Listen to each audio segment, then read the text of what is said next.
Sierra has all the best active and outdoor brands you need. From athletic stuff, like a full court pickup game, swish, to athlete-ish stuff, like a half-mile stroll. Get those steps in. And for morning hikes up the mountain trail, good pace. To nighttime ghost stories from the camping chair.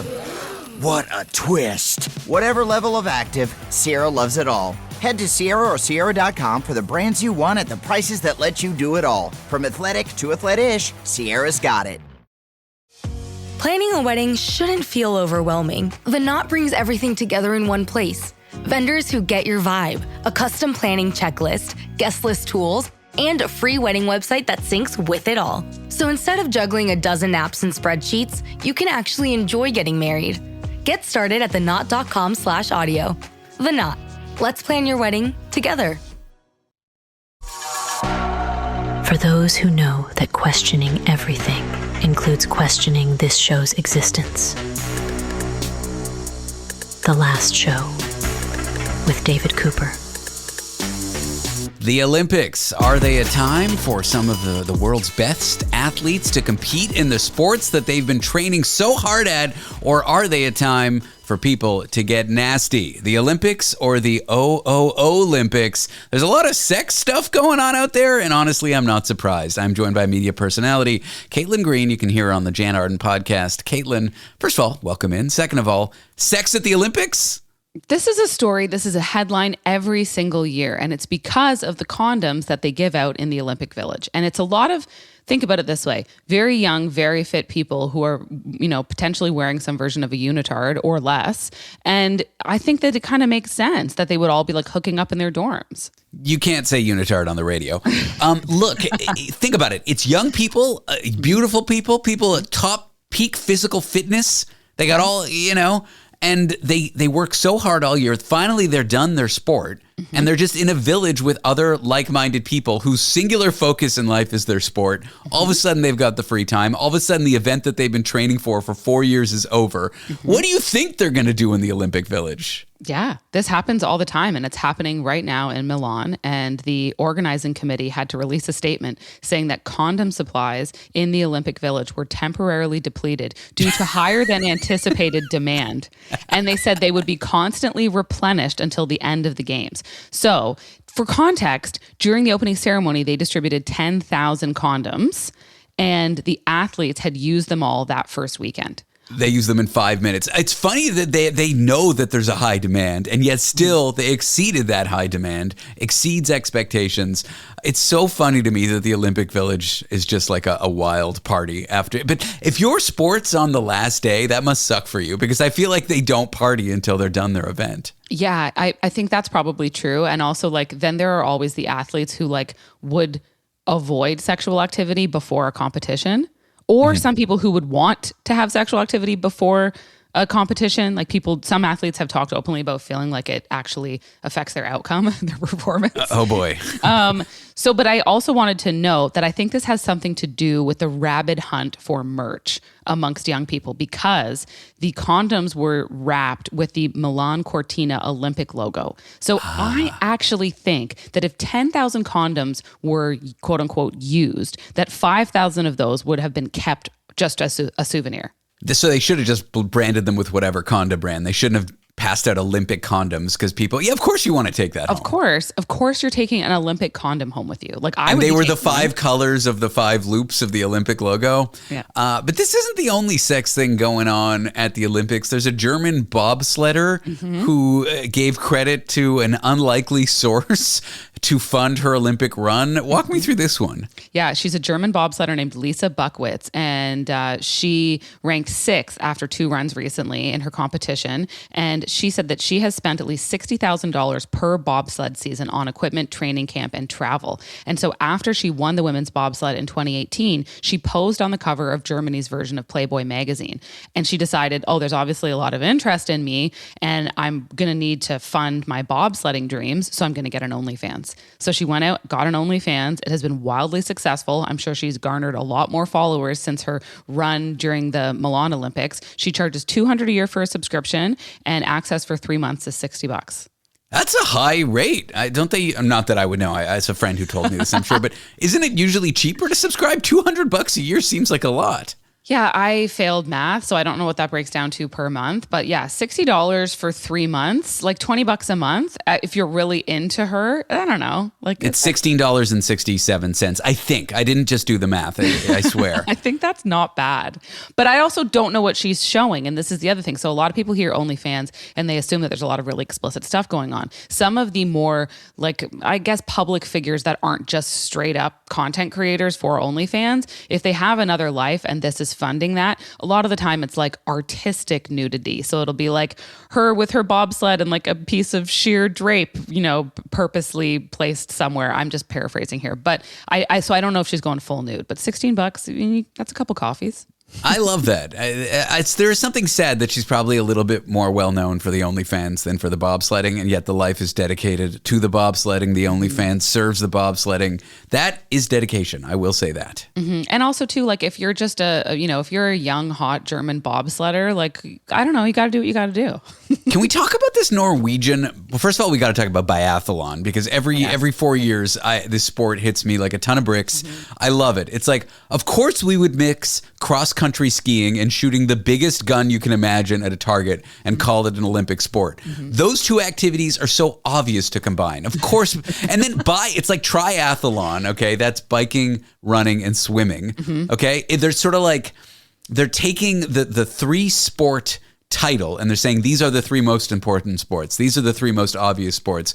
But then when you take it to buy two sports, obviously it's shooting and cross-country skiing, right? I love it because I think to me, they strike me as like they would be excellent in winter warfare. That's what I watch and I imagine. That's the terms in which I apply this. I just think these guys are actual soldiers and you should be recruiting them to, fight off the Arctic oil wars that are coming for us all. Exactly. Like in 200 years when the polar ice caps melts and all of humanity wants to go to the North Pole because that's the only temperate place where there's clean water, people are going to be skiing around shooting big guns. This is like future warfare training, maybe.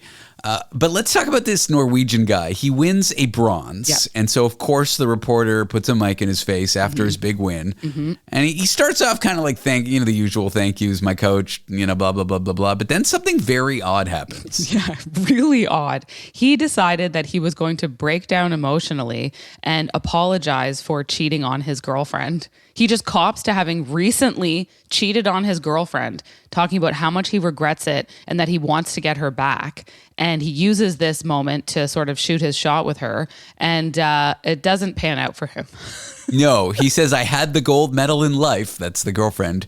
And he just says, I cheated on her. And the thing is, he'd only been dating this woman that he cheated on for like 6 months. This wasn't like his wife of 30 years. Thinking that, would you take a guy that you've been dating for 6 months who just told you he cheated on you? Would you take him back if he used the gold as a moment to apologize to you? No. And he's 28. He's not 21. Like, he's still young by all accounts, but this is a very young, dumb brain thing to do.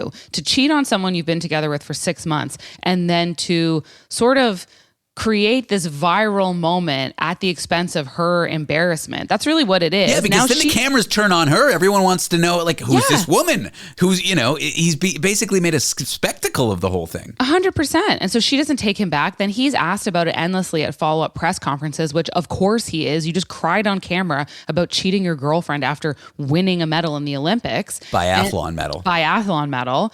And yeah, I don't blame her for not taking him back. He probably sucks and he sounds like kind of a narcissist. He does, but I'm a sucker for romantic gestures. I might have taken him back. Not me. At Grubhub, we're eating the fees on restaurant orders over $50. That's right. No more of those pesky fees. No delivery fee, no service fee, no sick day fee, no date night fee, no your roommate Kevin spilled the sauce all over the inside of the refrigerator and now you need more sauce fee. No parking fee, no finder's fee, no knock knock, who's there? Another fee. Seriously, no more fees on restaurant orders over $50. No delivery fees, no service fees, only on Grubhub. Grubhub will eat the fees. Details at grubhub.com. Everyone's favorite actor, Shia LaBeouf, is making headlines, but not for his latest movie. No, it's for a brawl he got into in Mardi Gras. He was arrested. Let's go over it. Caitlin Green is here. She's a media personality. Listen to her on the Jan Arden podcast, where she is co-hosting a co-host. You co-host I said that perfectly. No notes. Okay, Shia LaBeouf, what the heck happened in Mardi Gras? The Crash Out King lives to see another day. He really likes to destroy his kind of well-received acting career with a disastrous personal life run. He has just been making headlines for such a long time for all the wrong reasons, terrible behavior. I mean, accused of domestic abuse by his ex, musician FKA Twigs. He has had this strange up and down relationship with, I think, his now wife, Mia Goth. So this is a guy who stays in the headlines for a lot of the wrong reasons, even though by all accounts, he's a very talented actor. And so he was out celebrating in the French Quarter of New Orleans during Mardi Gras, as you do. He went on a bar crawl, and people who were on the ground, boots on the ground reporting, say that he was terrorizing the French Quarter, became belligerent, aggressive, fought with two other patrons at a bar shortly after midnight on Tuesday. Bystanders punched him, held him to the ground until police arrived. He's treated at a hospital for his injuries, charged with battery, goes to court virtually before he's released, and within an hour of his release after all this, he's back at the scene of the crime drinking. Man likes to party. I'm so grateful. Like, I'm an alcoholic. I don't drink. I've been sober for almost 7 years now, but Congrats. I was a friendly drunk. Like, I was over, like, annoyingly friendly, like to a point where it was like kind of mean. Like, I wouldn't leave people alone. I guess you never know what you're going to get when you add alcohol to the mix. Some people just get the violence. He seems like he's an angry guy. He seems like he's an angry drunk. He does have a history with substance abuse. He has a history with public intoxication. So this is kind of not a great sign for wherever he's at. But I just couldn't believe that he went back within an hour. He was hospitalized. He went to a virtual court appearance and then thought, no, I'm not going to go home. I'm not going to call my publicist. I'm going to go back to Mardi Gras. Like, it's wild. So it's dedication to a craft. It's the same dedication he shows to acting. The man shows up, if you know what I mean. And I don't know what I mean. Maybe you could explain to me what I mean. But that quote you gave, he's terrorizing the city. It wasn't just from a boot on the ground. It was from a bartender in New Orleans. Bartenders in New Orleans during Mardi Gras see stuff, okay? For them to describe a patron as terrorizing a city really shows like next level bad behavior. I love this story, I gotta say. It's really something, and I do feel bad for Shia, but in also the same way that I think about friends who, as they age, they get 2-day hangovers, and that we just had the long weekend. So I just think if you're a person who is on like day 2 or 3 of a hangover after the long weekend, just read this Shia LaBeouf story and know that it could be worse. Just use this to make yourself feel better. So that embarrassing thing you did on the weekend, it's probably not as bad as Shia LaBeouf. Exactly. I hate this. My show's sort of become the AI show over the last, 6 months. And it's fine. Like, those are a lot of the interesting stories. Yeah. But this one's kind of interesting because it really, like, shook Hollywood and movie fans. With a simple prompt in one of the new video generating models, people were asking for Tom Cruise and Brad Pitt, like, scenes. And what they generated were so realistic. It's basically like saying, oh, Hollywood's cooked. Like, you can now generate a perfect movie or near close to it with your favorite actors with a few words. Like, what is the future of film? What is the future of the big box, big budget movie when AI can do this? First of all, did you see the movie, the clip, I guess, and what did you think of it? I saw the clip. It looked so much like Brad Pitt and so much like Tom Cruise. So the animation was excellent. Now, it was created by an AI video generation tool called Dance, owned by ByteDance, which is the company behind TikTok. And so a director from Ireland posts this. He said, I made this video using a 2-sentence prompt. And it shows Brad Pitt and Tom Cruise fighting on like a crumbling rooftop. It's very Hollywood CGI world familiar, crumbling world all around them, like a moody sunsets in the background. And a lot of people thought, my God, this looks so damn good. I think that the days for Hollywood writers specifically could be over. And that's what one of the writers from the Deadpool franchise said. He saw the clip and told outlets that it sent shivers up his spine. Now, if you go to the thread, the Twitter thread where this was posted, or if you actually scroll down and see what people replied to it, then the general population, the average user, started generating videos of Tom Cruise and Brad Pitt using the same tool, and they all looked realistic. Like, one was fighting someone who looked like the Michelin Man and a zombie, and they all looked just as real. And I guess there's something about a Hollywood person generating a movie like that. But then when normal people started doing it, I don't know.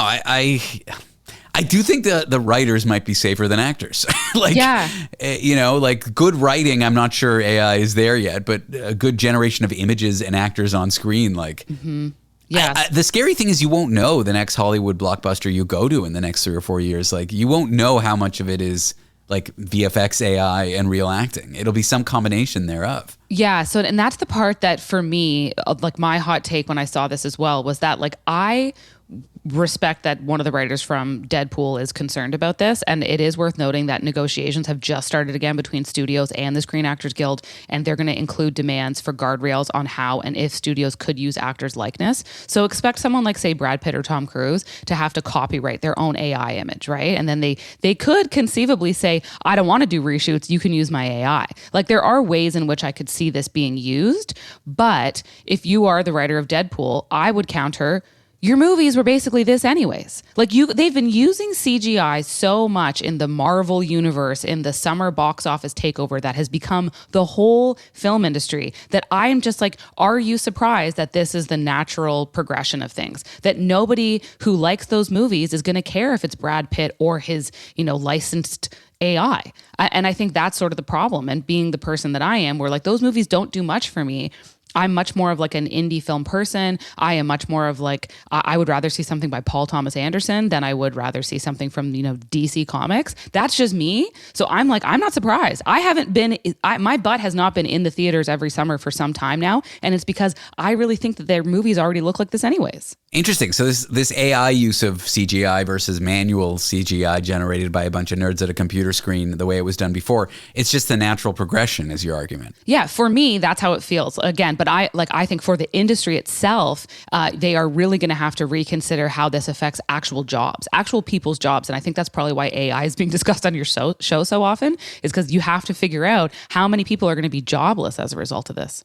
There's that. Also, like, even if the Actors Guild or whatever strikes a deal where AI companies are not allowed to generate Hollywood-style movies, blah, blah, blah, blah, blah, that presupposes, like, governments will regulate it. Maybe that'll happen in North America and in Europe. But what about all these AI companies in Asia who have a different view on North American and, like, Western-style copyright? Like, you'll still be able to do it. And if these videos are good, they'll still circulate. Like, I don't know if you can put a limit on this stuff, even if you get legislation out in the US and Canada and Europe. I think the hope has to be, again, for me, like this to me, when I saw the video, I was like, oh, it really looks like them, but I don't care about anything that's happening in it. I don't think there's a story there. And I don't think there's been a story in a lot of these action movies for a long time. So to me, it's all kind of like under the same umbrella of slop. And the AI slop that's circulating now doesn't threaten the industries that I care about because they're really much more content-based. And I also think that as this stuff proliferates, the desire for analog content is going to become stronger and stronger. You're seeing it with younger generations. Because the kids walk around with tape cassette players because they sort of fetishize the old technology. I went to a concert and I thought this was going to be an artist that attracted an older demographic. It was all young kids because his music had become really successful on TikTok. None of them had their phones. They were all using like analog, like cameras to take pictures of him, or they were using digital cameras. They didn't pull out a phone. They didn't do any of it. And it's just kind of like they want the era that we all grew up in as elder millennials. Side note, I am looking forward, it may be not in the next 5 years, but in the next 20 years, when you tell Netflix, generate for me the best possible Star Trek style sci-fi show that's really well written and perfect. When the technology actually can generate you the content you want all the time, it is going to be great. But right now we're in the growing pain period. I want to see real reality TV. And I'm never going to want AI to create that for me. I need housewives yelling at each other for real. Well, in the future, you might not be able to tell the difference is the only thing. It's true. Caitlin Green, check her out on the Jan Arden podcast, where she is a co-host. She's also a media personality. Caitlin, it has been a joy having you on the show. Thank you for being here. Thank you so much, David. Monster Energy. Everybody knows White Monster Zero Ultra. That's the OG. It kicked off this whole zero sugar energy drink thing. But Ultra is a whole lineup now. You've got Strawberry Dreams, Blue Hawaiian, Sunrise, and Vice Guava. And they all bring the Monster Energy punch. So if you've been living in the white can, branch out. Ultra's got a flavor for every vibe. And every single one is zero sugar. Tap the banner to learn more.